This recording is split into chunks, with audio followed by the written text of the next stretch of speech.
Good afternoon, my dear brothers and sisters.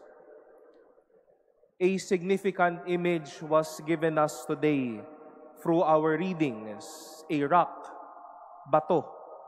At alam natin ang tibay at tigas ng bato na ginagamit natin sa ating mga bahay, sa mga gusali, at sa mga lugar na ito ay ginagamit. The children of Israel was demanding once more for food, for shelter, for safety, for water, and for their needs. And thus, God asked Moses to strike the rock twice. And then we've heard how water flowed out. And such, after the confession of Peter to Jesus, that He is the Christ, the Son of the living God, Jesus replied to Peter, "And so I say to you, you are Peter, and upon this rock I will build my church."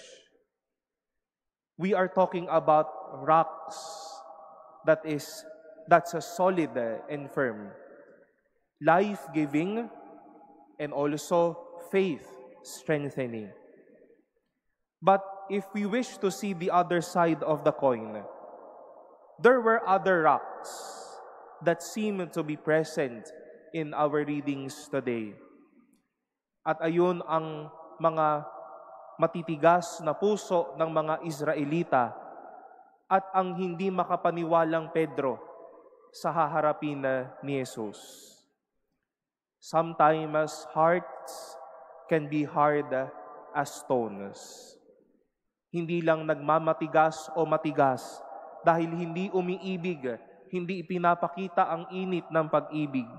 Minsan nagmamatigas dahil hindi naniniwala, dahil hindi umaasa, at dahil hindi sumasampalataya sa Diyos.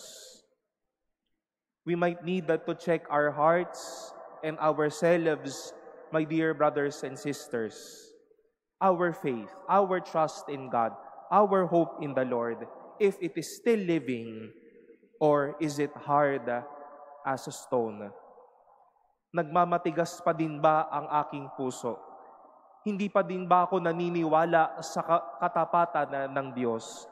Am I still doubting? Am I still questioning that hope in the Lord? Am I like the Israelites, wanting and complaining, having a hard heart towards the goodness of the Lord? Am I kind? Am I like Peter, not trusting to the beautiful plans of God for life? Rocks can be sources of blessings and strengths, but sometimes once more, it is like our hearts.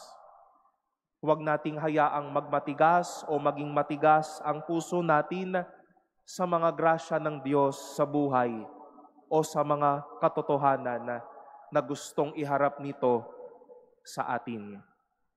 Tatagan po natin ang ating puso, huwag po natin patigasin ang ating puso.